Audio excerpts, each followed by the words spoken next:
ان میں سے افضل ابو بکر صدیق رضی اللہ عنہ ہے۔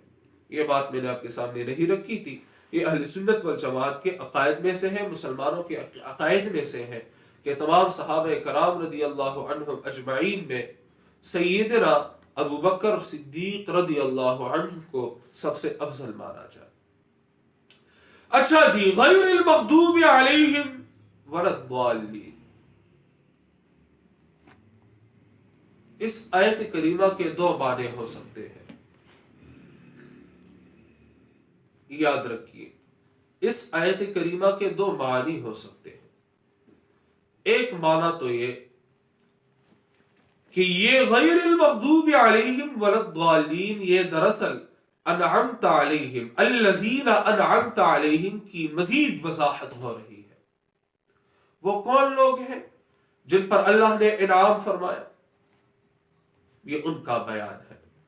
غیر المغضوب علیہم جو نامغضوب ہوئے، غیر المغضوب علیہم جو نامغضوب ہوئے، جن پر غضب نہیں ہوا، ولا الضالین اور نہ گمراہ ہوئے۔ ٹھیک ہے، غیر المغضوب علیہم جو نامغضوب ہوئے، غیر المغضوب علیہم جن پر غضب نہیں ہوا، ولا الضالین اور جو گمراہ نہیں۔ تو ہم دعا مانگتے ہیں کہ اے اللہ ہمیں صراط مستقیم پر چلا، صراط مستقیم پر ہم سے پہلے بھی لوگ چلے ہیں، وہ لوگ جن پر تو نے انعام فرمایا ہے، جن پر غضب نہیں ہوا اور جو گمراہ نہیں ہوئے۔ ٹھیک شو ڈاکٹر سے جی، یہ ایک معنی ہے کہ غیر المغضوب علیہم جن پر غضب نہیں ہوا، ولا الضالین اور نہ وہ گمراہ ہوئے اور نہ وہ گمراہ ہے۔ تو اللہ تعالیٰ کے انعام یافتہ لوگ کون ہوتے ہیں؟ جو غضب اور ضلالت سے پاک اور صاف ہوتے ہیں۔ اللہ تعالیٰ کے انعام یافتہ بندے وہ ہیں جن پر اللہ کا غضب نہیں ہوا اور جو گمراہ اور ضالین نہیں۔ اس غضب اور گمراہی پر انشاءاللہ ہم بیان کریں گے۔ تو یہ ایک معنی ہے۔ دراصل ہم جب کسی چیز کی تعریف کرتے ہیں اور اسے مکمل طور پر کھولنے کی کوشش کرتے ہیں تو ہم دو اعتبارات سے اس کی وضاحت کرتے ہیں، اس کی تعریف کرتے ہیں، ایک سلبی حیثیت سے، ایک ثبوتی حیثیت سے۔ مثال کے طور پر میں کہتا ہوں کہ فلاں عادل ہے، انصاف پسند ہے، ظالم نہیں۔ یہ انصاف پسند ہے، ہم اس کے لیے انصاف کو ثابت کرتے ہیں، اس کو کہتے ہیں ثبوتی انداز۔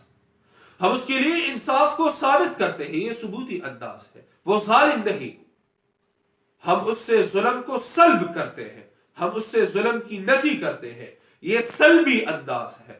مثال کے طور پر ہم قرآن مقدس میں دیکھتے ہیں اللہ تعالی جب اپنی تعریف فرماتا ہے اللہ لا الہ الا ہو الحی القیوم، یہ ثبوتی انداز ہے۔ اللہ کے سوا کوئی الہ نہیں، وہ الحی ہے، وہ القیوم ہے۔ ٹھیک ہے، یہ ثبوتی۔ لا تأخذہ سنۃ ولا نوم، اسے نیند اور اونگ نہیں آتی۔ یہ کون سا انداز ہے؟ سلبی انداز ہے۔ نیند کو، اونگ کو میرے رب سے اس کی نفی کی جا رہی ہے، یہ سلبی انداز ہے، ثبوتی نہیں بلکہ سلبی انداز ہے۔ تو اسی طرح یہاں بھی یا قرآن مقدس میں ہم دیکھتے ہیں الحمدللہ، الوہیت کی تمام تعریفیں اللہ ہی کے لیے ہے۔ یہ کون سا انداز ہے؟ الوہیت کی تمام تعریفیں اللہ ہی کے لیے ہے۔ کون سا انداز ہے؟ ثبوتی انداز ہے۔ اللہ کی لیے اس کا اثبات کیا جا رہا ہے، لیکن سبحان اللہ، اللہ پاک ہے مخلوق کے صفات سے۔ یہ کون سا انداز ہے؟ سلبی انداز ہے۔ تو جب ہم تعریف کرتے ہیں اللہ تعالیٰ کی، ان لوگوں کی جن پر جو صراط مستقیم پر چلے ہیں، تو ان کی دو اندازوں سے اس کی تعریف اور وضاحت کی جاتی ہے۔ غیر المغضوب صراط الذین انعمت علیہم، جن پر اللہ نے انعام فرمایا ہے، یہ کون سا انداز ہے؟ ثبوتی۔ غیر المغضوب علیہم ولا الضالین، یہ کون سا انداز ہے؟ سلبی انداز ہے۔ ٹھیک ہے، سلبی انداز ہے۔ ان لوگوں کی راہ پر ہمیں چلائے رکھ جن پر تو نے انعام فرمایا ہے۔ غیر المغضوب علیہم، جن پر غضب نہیں ہوا، جو جان بوجھ کر گمراہ نہیں ہوئے، ولد ضالین، اور جو گمراہ نہیں، یعنی جو بغیر علم کے گمراہ نہیں ہوئے۔ دراصل گمراہ لوگوں کی دو اقسام ہوتی ہے، وہ انشاءاللہ آپ کے سامنے میں رکھ رہا ہوں کچھ ہی دیر سے مسئلہ حافظ سے۔ غیر المغضوب علیہم، غیر المغضوب علیہم ولا الضالین، یہاں بھی پر نہیں، غیر المغضوب علیہم ان لوگوں کی راہ پر نہیں جن پر غضب ہوا ہے، ولا الضالین اور نہ ان لوگوں کی راہ پر، اور نہ ان لوگوں کی راہ پر جو کہ ضالین ہے، جو کہ گمراہ ہے۔ الگ آواز دیجیے نہ بند ہے۔ غیر المغضوب علیہم ان لوگوں کی راہ پر نہیں جن پر غضب ہوا ہے، ولا الضالین اور نہ ان لوگوں کی راہ پر جو گمراہ ہے۔ ایک جانب اللہ تعالی کی اولیاء کا بیان ہے انعمت علیہم، تو دوسری جانب شیطان کے اولیاء اور دوستوں کا بیان ہے۔ ایک جانب اللہ کی دوستوں سے اظہار محبت ہے، تو دوسری جانب اللہ کی دشمنوں سے اظہار براءت اور بائیکاٹ ہے۔ یہ دو صفات ہے، یہ آپ یاد رکھیے۔ بعض لوگ تو کہتے کہ محبت سب کے لیے، نفرت کسی کے لیے نہیں، یہ سورۃ الفاتحہ کے خلاف نعرہ ہے۔ اور احادیث میں جو ایمان کے اصول بیان کیے جاتے ہیں ان میں سے ایک ہے الحب للہ اور دوسرا ہے البغض للہ، اللہ ہی کے لیے محبت کرنا اور اللہ کے لیے بغض رکھنا۔ یہ محبت کرنا، یہ بغض کرنا، یہ دونوں ممدوح صفات ہے، اچھے صفات ہے، اگر یہ باؤنڈریز کو پہچانتی ہوں، اگر یہ حدود کے اندر ہو۔ تو اللہ تعالی کے ساتھ، اللہ کے دوستوں کے ساتھ اظہار محبت ہے صراط الذین انعمت علیہم میں، اور اللہ کی دشمنوں سے اظہار بائیکاٹ ہے غیر المغضوب علیہم ولا الضالین میں۔ اچھا جی، آپ ذرا دوبارہ اعادہ کر رہا ہوں، دوبارہ غور کیجئے گا۔ اہدنا الصراط المستقیم، اے اللہ ہمیں چلائے رکھ سیدھی راہ پر۔ یہاں ہمارے لیے کسی ماڈل کی ضرورت ہے، تو صراط الذین انعمت علیہم، اے اللہ ان لوگوں کی راہ پر جن پر تو نے انعام فرمایا ہے، غیر المغضوب علیہم جن پر غضب نہیں ہوا، جن پر غضب نہیں کیا گیا، جو مغضوب نہیں ہوئے، ولا الضالین اور جو نہ گمراہ ہوئے۔ تو یہ دو اعتبارات سے ان لوگوں کی تعریف کی جا رہی ہے جو کہ صراط مستقیم کے راہی ہے، ایک ثبوتی انداز سے، ایک سلبی انداز سے۔ ثبوتی انداز سے یہ وہ لوگ ہیں جن پر انعام ہوا ہے، سلبی انداز سے جن پر غضب نہیں ہوا اور جو ضلالت سے پاک ہے۔ جب انسان کسی چیز کی تعریف کرتا ہے تو اس کے لیے ثبوتی اچھی وضاحت کے لیے، مزید وضاحت کے لیے دونوں اعتبارات سے وضاحت کی ضرورت پڑتی ہے۔ تو اس وجہ سے اللہ نے ہمارے سامنے ان کی وضاحت کر دی۔ یہ دعا تو اللہ ہماری زبان سے کہلوا رہا ہے، تو ان دونوں فرقوں کی وضاحت، اس ایک گروہ کی دونوں اندازوں سے وضاحت کر دی، ایک ثبوتی انداز سے انعام ان پر ہوا ہے اور دوسرا سلبی انداز سے۔ دوسری بات آپ یہ یاد رکھیے، اس آیت کریمہ کا دوسرا معنی بھی ہے صراط الذین انعمت علیہم، اے اللہ ہمیں چلائے رکھ ان لوگوں کی راہ پر جن پر تو نے انعام فرمایا ہے، غیر المغضوب علیہم نہ کہ ان لوگوں کی راہ پر جن پر غضب ہوا ہے، ولا الضالین اور نہ ان لوگوں کی راہ پر جو گمراہ ہے۔ اس آیت کریمہ پر انشاءاللہ تعالی کل بھی درس ہوگا۔ آج آپ اتنی سی بات آپ یاد رکھ لیں کہ گمراہ ہونے والے لوگ دو قسم کے ہیں۔ دیکھیے، جن پر اللہ کا غضب ہوا ہے کیا وہ گمراہ نہیں؟ گمراہ ہے۔ اور جو گمراہ ہے کیا ان پر اللہ کا غضب نہیں ہے؟ یقینی طور پر۔ لیکن بعض صفات ایسے ہوتے ہیں، انسان کے بہت سارے صفات میں سے ایک صفت اس پر غالب ہوتا ہے، ٹھیک ہے؟ یعنی یہ جن پر غضب ہوا ہے وہ تو گمراہ بھی ہے بے شک، اور جو گمراہ ہے بے شک ان پر غضب بھی ہوا ہے، لیکن ان دونوں گروہوں میں دونوں صفات موجود ہیں، غضب کی بھی دونوں گروہوں میں موجود ہے اور ضلالت اور گمراہی کے بھی دونوں گروہوں میں موجود ہے۔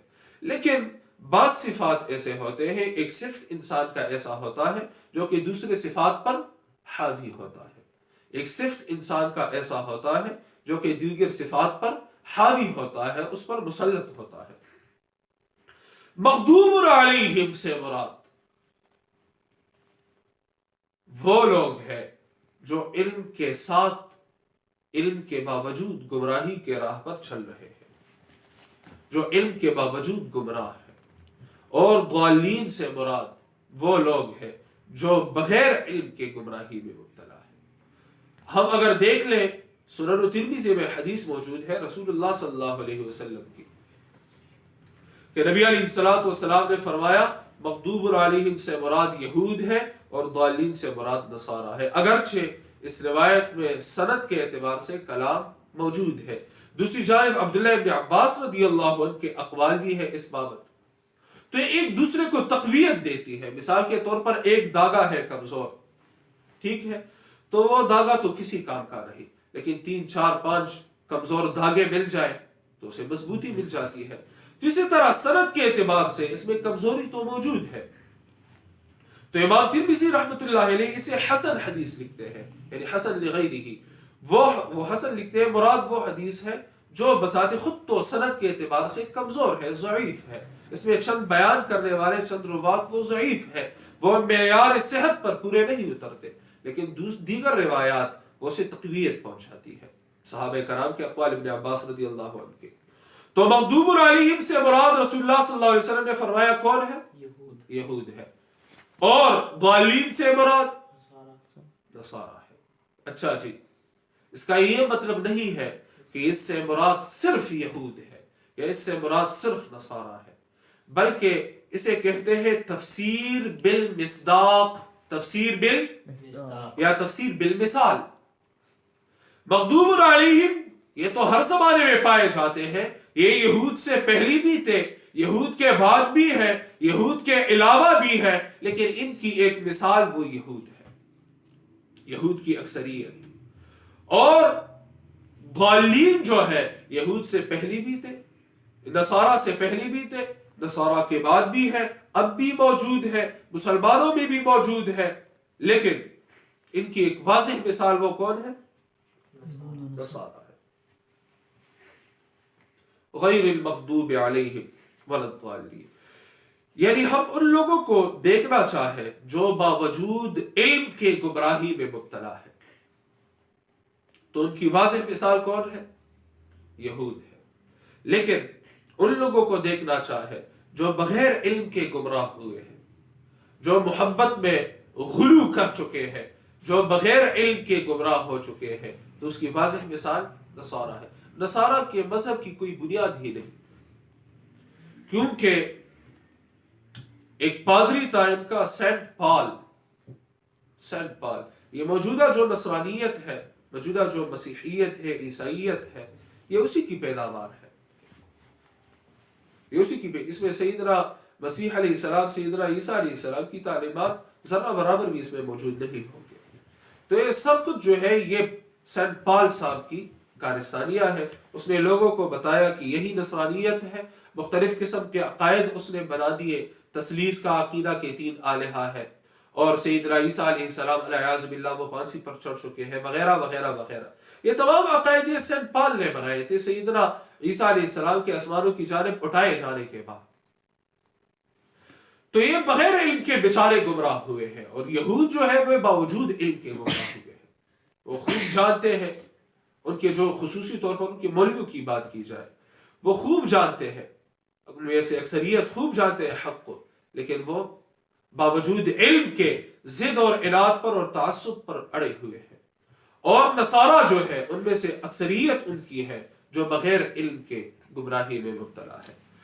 3 قسم کے لوگ ہوتے ہیں، ایک وہ جن کے پاس علم بھی ہو، عمل بھی ہو، علم بھی ہو اور عمل بھی ہو، وہ آ گئے انعمت علیہم میں۔ اے اللہ ہمیں ان لوگوں کی راہ پر چلا اور ان لوگوں میں ہمیں شامل کر جن کے پاس علم بھی ہے، دین الہی کا، صراط مستقیم کا، اور اس پر عمل بھی ہے۔ دوسرے وہ لوگ ہیں جن کے پاس علم تو ہے لیکن عمل نہیں، تو اے اللہ غیر المغضوب علیہم، ہمیں ان لوگوں کی راہ سے بچا جن پر غضب ہوا ہے کہ ان کے پاس علم بھی ہے، وہ اللہ کے احکامات کو خوب جانتے بھی ہے، لیکن باوجود علم کے وہ شرکیات میں مبتلا ہے، وہ بدعات میں مبتلا ہے، وہ فسق اور فجور میں مبتلا ہے، باوجود علم کے گمراہی میں مبتلا ہے اور دین فروشی میں مبتلا ہے۔ یعنی وہ دین کو دنیاوی مقاصد کے لیے استعمال کرتے ہیں، وہ دین کو ذریعہ معاش بناتے ہیں، وہ دین کو دنیاوی مال اور متاع اور کرسی کے حصول کا مقصد بناتے ہیں اور ذریعہ بناتے ہیں۔ اے اللہ ہمیں ان لوگوں کی راہ سے بچا جو کہ باوجود علم کے بے عمل ہے، جو کہ دین فروش ہے، جو کہ علم کے باوجود دنیا پرست ہے، جنہوں نے جبہ اور دستار اور پگڑی سر پر سجائی ہوئی ہے، لیکن اس کے باوجود علم کا دعویٰ بھی کرتے ہیں، لیکن وہ اللہ کے غضب میں گرفتار ہے۔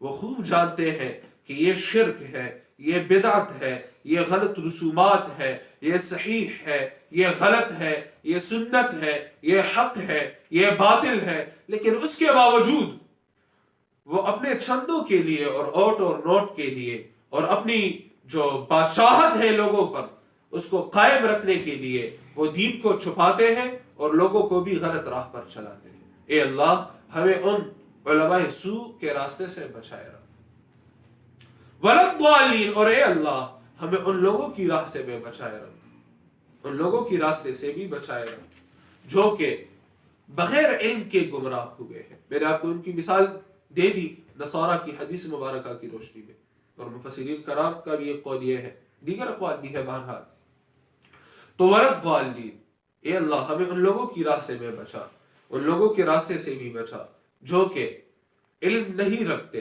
اور بغیر علم کے وہ گمراہی ہوئے مبتلا ہے۔ وہ سمجھتے ہیں کہ ہم جو کر رہے ہیں یہ دین ہے، وہ سمجھتے ہیں کہ ہم جو کر رہے ہیں یہ دین ہے، لیکن اس کے باوجود وہ گمراہی میں مبتلا ہے۔ وہ دین نہیں ہوتا، وہ بدعات ہوتے ہیں۔ دین کے نام پر کسی نے گمراہی کو سجا کر ان کے سامنے پیش کیا ہوا ہوتا ہے اور یہ لوگ آنکھیں بند کر کے اس کے پیچھے چل رہے ہوتے ہیں۔ غیر المغضوب علیہم وَلَضَّالِّينَ۔ تو آج ہم نے ان 3 آیات کا معنی سیکھ لیا، کل اس پر انشاءاللہ تعالی تشریح ہوگی۔ اہدنا الصراط المستقیم، آج کی باتیں اگر آپ کی سمجھ میں آ چکی ہو تو انشاءاللہ تعالی کل آپ کو سمجھنا آسان ہوگا۔ اہدنا الصراط المستقیم، اے اللہ ہمیں چلائے رکھ سیدھی راہ پر، قرآن پر، سنت پر، توحید پر، صراط الذین انعمت علیہم، ان لوگوں کی راہ پر جن پر تو نے انعام فرمایا ہے۔ صراط الذین انعمت علیہم، ان لوگوں کی راہ پر جن پر تو نے انعام فرمایا ہے۔ وہ کون لوگ ہیں؟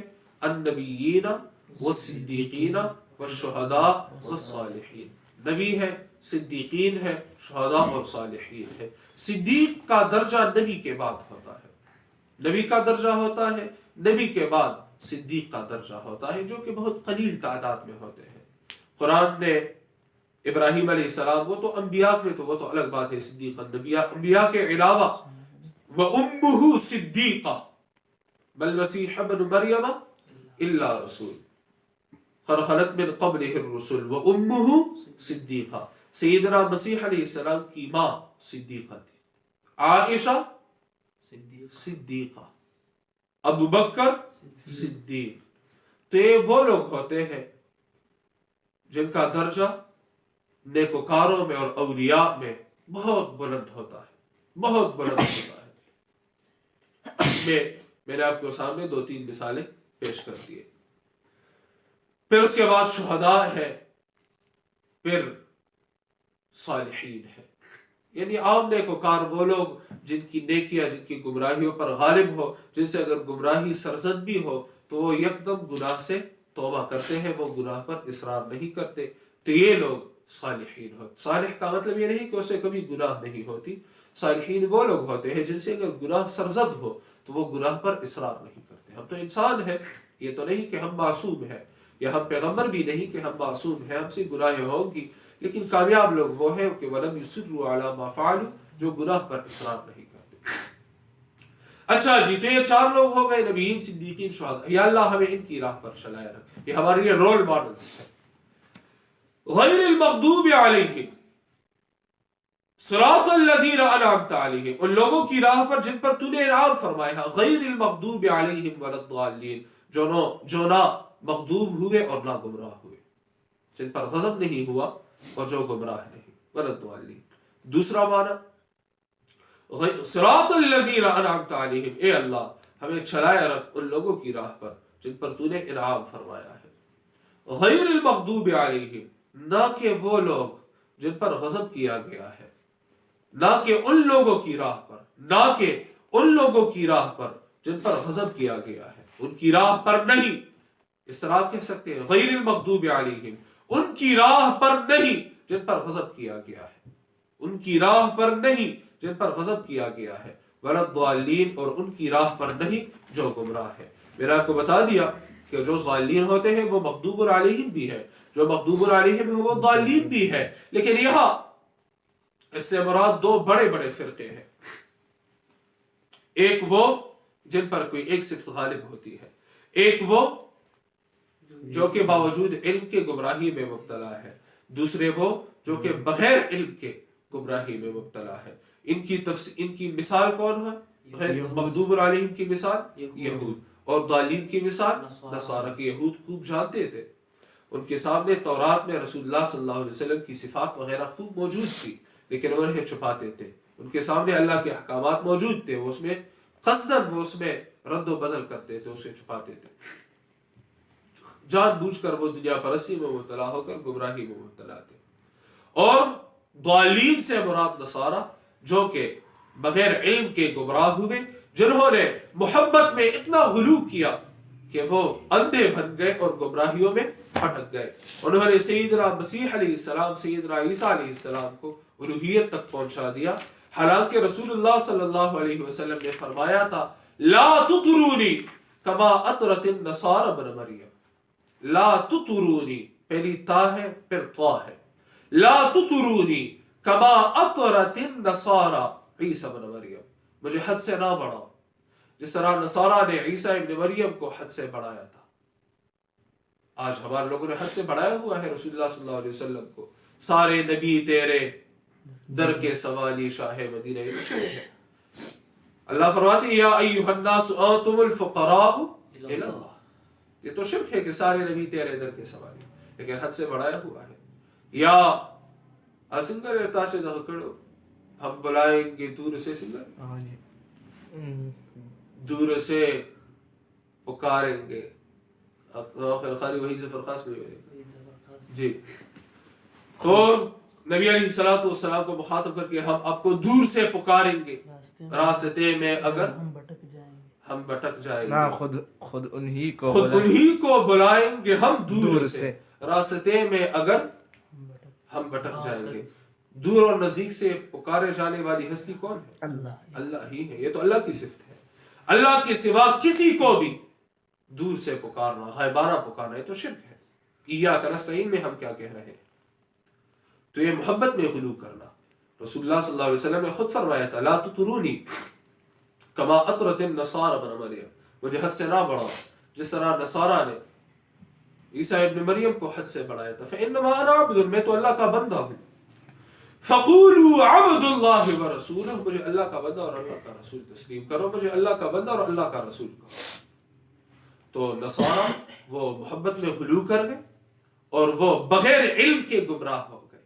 تو اے اللہ ہمیں ان لوگوں کی راہ پر چلائے رکھ جن کے پاس علم بھی ہے، عمل بھی ہے. اے اللہ ہمیں ان لوگوں کی راہ سے بچا جن کے پاس علم تو ہے لیکن عمل نہیں. اے اللہ ہمیں ان لوگوں کی راہ سے بھی بچا جو عمل تو کرتے ہیں لیکن ان کے پاس علم نہیں.